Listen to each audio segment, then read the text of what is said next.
Kobaran api melalap sebuah gudang penyimpanan minyak dan oli di kawasan Eka Jaya, Kota Jambi.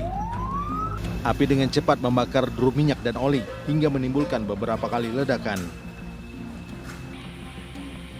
Tim pemadam kebakaran Kota Jambi yang mendapat laporan langsung mengerahkan puluhan personil dan 7 unit mobil pemadam kebakaran. Petugas harus ekstra hati-hati saat memadamkan api karena sejumlah drum berisi oli meledak akibat panas tinggi. Setelah berjuang lebih dari 1 jam, api akhirnya dapat dipadamkan dan tidak merembet ke area rumah warga sekitar yang lokasinya tak jauh dari gudang. Dugaan sementara, kebakaran disebabkan akibat hubungan arus pendek listrik. Dan kita menemukan 7 armada. 7 armada ini dengan personel kurang lebih 30 orang. Tidak ada korban jiwa. Penyebab kebakaran belum masih diinvestigasi besok dengan oleh tim pemadam kebakaran. Tapi dugaan sementara ini adalah dari korsleting listrik.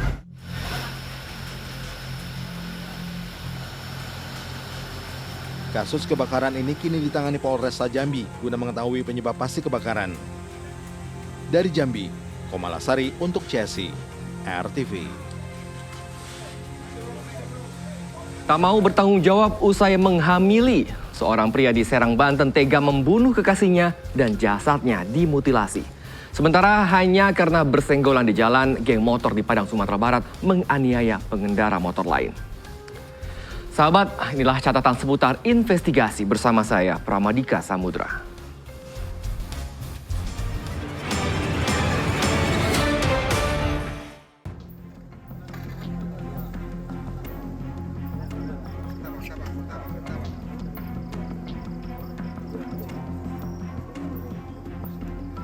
Tim gabungan dari Polresta Padang dan Polsek Kuranji berhasil menangkap pelaku pertama pengeroyokan garin masjid di Kota Padang, Sumatera Barat di daerah Air Manis, Kecamatan Padang Selatan.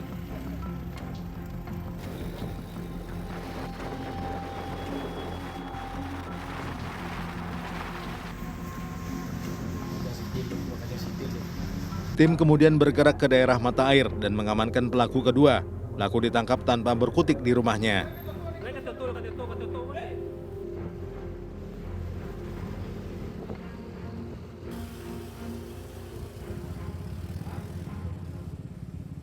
Tim selanjutnya bergerak ke lokasi pelaku ketiga di daerah Panorama 2 Sitinjau Lakui, Kecamatan Lubuk Kilangan. Pelaku diamankan dari dalam mobil saat bersama keluarganya.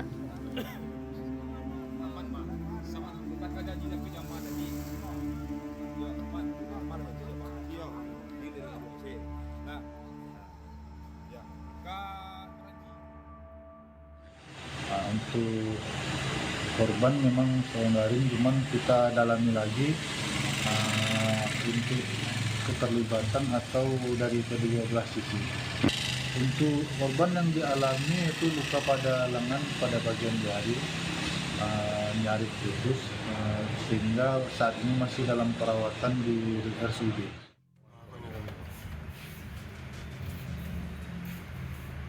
Sebelumnya dalam rekaman kamera CCTV yang beredar, tampak sejumlah rombongan remaja dengan sepeda motor menganiaya 2 orang pengendara motor di pinggir jalan dengan menggunakan sejumlah senjata tajam. 1 dari 3 orang pelaku masih berusia di bawah umur dan berstatus pelajar. Ketiganya kini diamankan polisi di Mapolsek Kuranji guna menjalani proses hukum lebih lanjut.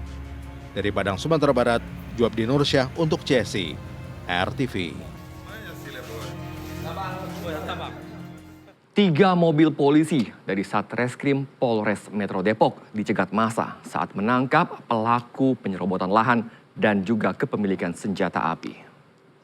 Massa yang tidak terima terlapor ditangkap langsung membakar mobil petugas.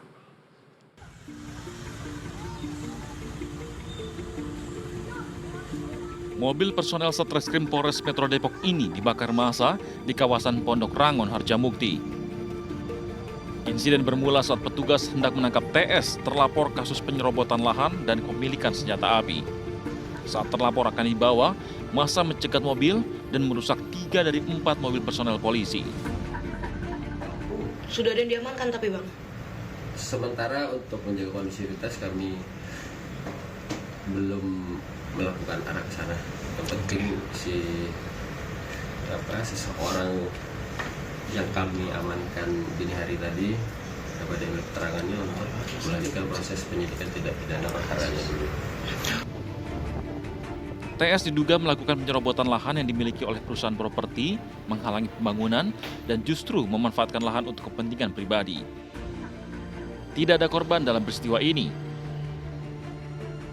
Dari Depok, Jawa Barat, Ronaldo Jerry, RTV. Emosi tak diberi izin menggadaikan telepon genggam. Seorang suami di Bengkalis Riau tega menghabisi nyawa istrinya sendiri. Informasi tersebut dan informasi lainnya kami rangkum dalam Kilas Balik Sepekan. Hah? Itu dia.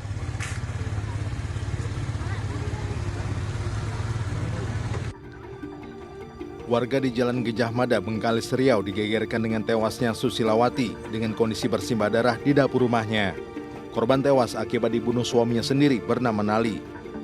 Pelaku tega menghabisi nyawa korban lantaran emosi. Korban menolak telepon genggamnya digadaikan pelaku. Sebelumnya pelaku sempat terlibat cekcok dengan korban hingga gelap mata mengambil kapak dan membunuh korban. Atas perbuatannya, pelaku dijerat pasal berlapis tentang kekerasan dalam rumah tangga dan pembunuhan dengan ancaman hukuman 20 tahun penjara.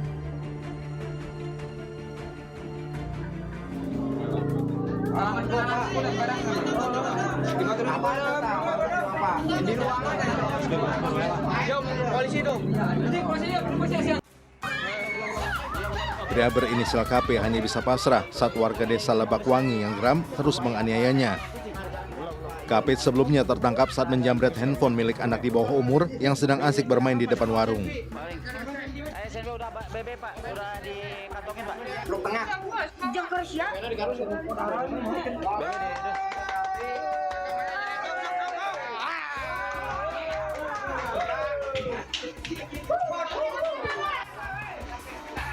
Polisi yang tiba di lokasi segera mengevakuasi pelaku agar tidak terus menjadi bulan-bulanan warga. Dari tangannya, polisi menyita 1 unit handphone milik korban. Terungkap jika pelaku merupakan seorang residivis dengan kasus yang sama. Selain menangkap pelaku, polisi juga mengamankan korek api berbentuk senjata api yang digunakan pelaku untuk menakuti korbannya. Untuk mempertanggungjawabkan perbuatannya, pelaku dijerat pasal 365 dengan ancaman 9 tahun penjara.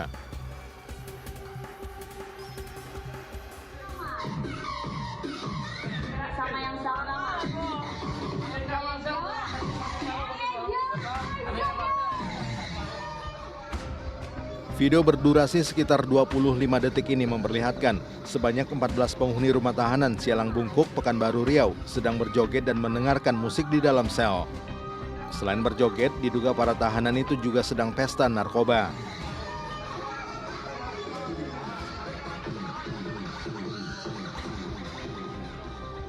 Buntut dari video itu, Direktorat Jenderal Pemasyarakatan atau Ditjenpas Riau melakukan pemeriksaan secara intensif.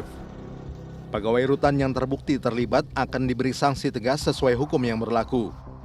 Sementara semua napi yang terlibat pesta narkoba dipindah ke lapas narkoba kelas 2A Pekanbaru dan diisolasi dan tidak akan mendapat remisi atau pengurangan masa tahanan.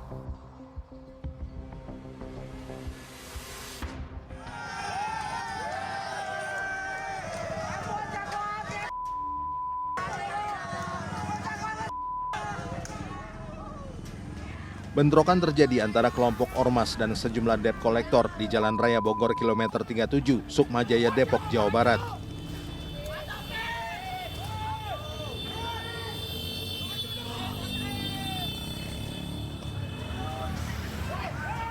Kedua kubu saling serang menggunakan batu dan senjata tajam.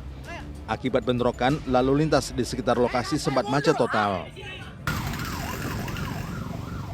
Polisi yang datang ke lokasi langsung mengejar pelaku bentrokan dan mengamankan situasi.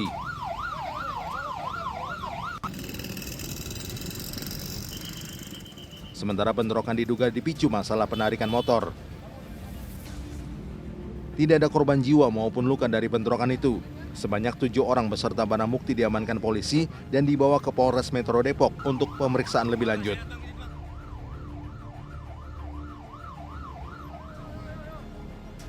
Tim Liputan untuk CSI, RTV. Seorang pria tewas di tangan temannya sendiri di rumah kontrakan di Jalan Enggano, Tanjung Priok, Jakarta Utara. Pelaku yang sempat kabur akhirnya berhasil ditangkap.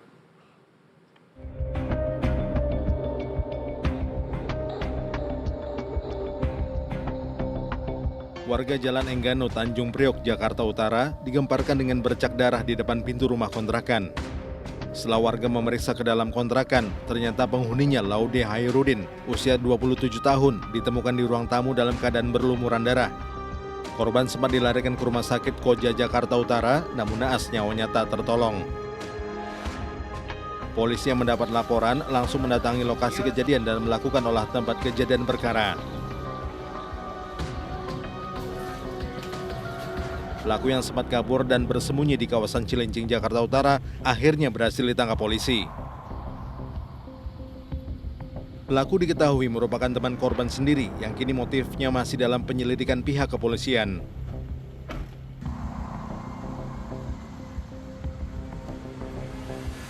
Saat Bapak lihat itu, korban ada di mana Pak? Udah ngegeletak? Udah tergeletak Pak. Ya.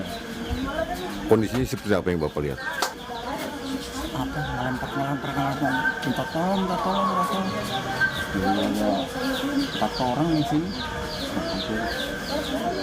Yang bunuh juga teman aslinya apa gimana nggak tahu. Setelah kejadian pelaku langsung lari ke daerah Semper Cilincing dan kemudian kami amankan pukul 5 pagi tadi di daerah Cilincing. Selain pelaku, polisi juga mengamankan barang bukti berupa sebilah parang, telepon genggam, dan pakaian korban. Kasus ini kini telah dilimpahkan ke Polres Jakarta Utara. Dari Jakarta, Aprianto untuk CSI, RTV. Kawanan maling mengumbar tembakan saat aksi mereka digagalkan oleh warga di Tebet, Jakarta Selatan. Akibat peristiwa itu, pemilik motor mengalami luka tembak di bagian perut.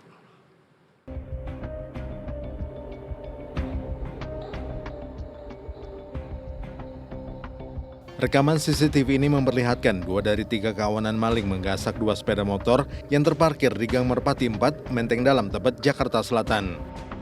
Namun saat hendak membawa kabur sepeda motor, pelaku terpergok oleh istri pemilik motor dan langsung berteriak minta tolong.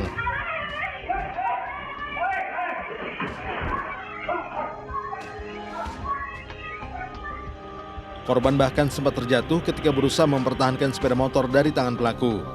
Pelaku yang panik kemudian melepaskan tembakan ke udara untuk menakut-nakuti warga.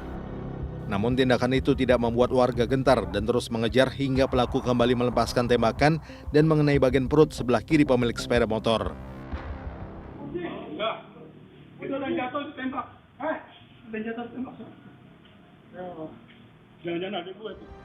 Kedua pelaku yang terpojok lagi-lagi melepaskan 2 kali tembakan hingga salah satu peluru mengenai kaca jendela rumah warga. Para pelaku pun langsung melarikan diri dengan meninggalkan 2 sepeda motor hasil curian.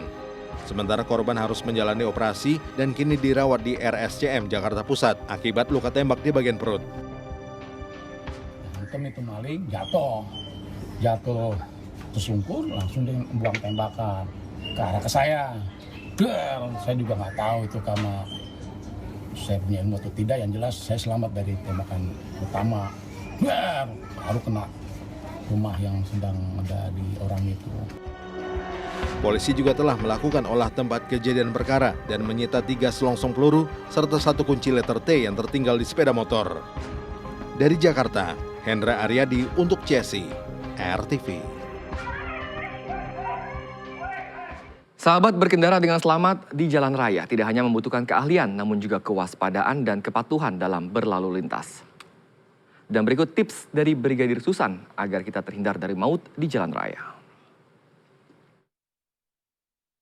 Halo sahabat RTV, pelanggaran lalu lintas terjadi setiap hari dan kali ini ada pelanggaran apa yang sudah terekam? Mari kita simak bersama videonya. Lihat nih. Hei. suka gemes deh sahabat. Lihat yang kayak gini nih, ugal-ugalan di jalan sahabat. Sangat membahayakan dan juga merugikan pengendara yang berada di jalan. Nah, di jalan itu milik bersama, bukan pribadi sahabat, harus diketahui. Sebenarnya mau kemana sih? Ngebut-ngebut banget, apa lagi kebelet kali ya? Sampai ingin cepat sampai ke rumah. Nah sahabat RTV, lihat nih, sudah ugal-ugalan menggunakan sirine atau strobo. Nah ini nih pada kendaraan pribadi emang boleh? Nggak boleh sahabat, lampu isyarat dan sirine sudah diatur dalam Undang-Undang Nomor 22 Tahun 2009 tentang lalu lintas dan angkutan jalan. Dan pada pasal 59 pada peraturan pemerintah nomor 55 tahun 2012 tentang kendaraan yang mengatur terkait kendaraan apa saja yang boleh menggunakan sirine maupun lampu isyarat. Kalau masih ditemukan akan dikenai sanksi sesuai dengan pasal 287 ayat 4 pada Undang-Undang Nomor 22 Tahun 2009 dengan pidana paling lama 1 bulan kurungan atau denda paling banyak Rp250.000. Nah sahabat, ikuti aturan yang berlaku agar terhindar dari bahaya. Demikian informasi dari Brigadir Susan, sampai jumpa.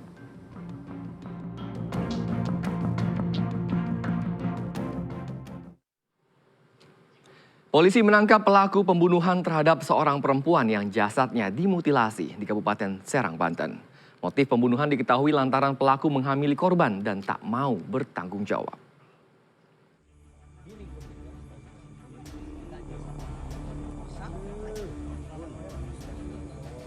Warga di daerah Gunung Sari, Kabupaten Serang, Banten dikejutkan dengan penemuan sesosok jasad di area perkebunan karet. Jasad yang diketahui berjenis kelamin perempuan itu ditemukan termutilasi menjadi beberapa bagian. Dari hasil otopsi, jasad perempuan itu diketahui merupakan Siti Amelia. Saat ada masyarakat yang hendak mencari rumput untuk ternak hewannya, pada saat itu di lokasi tersebut menemukan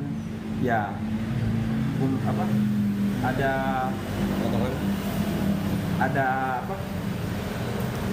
bau yang tidak sedap di bawah daun-daun pohon. Akhirnya pada saat dilihat ternyata ada sesosok jenazah. Berbekal hasil penyelidikan, polisi akhirnya dapat menangkap pelaku yang tak lain adalah kekasih korban bernama Mulyana. Pria 23 tahun itu ditangkap di kediamannya di daerah Pabuaran, Kabupaten Serang tanpa perlawanan. Dari pengakuannya, pembunuhan itu dipicu terkait kehamilan korban dan pelaku tak mau bertanggung jawab dari perbuatannya.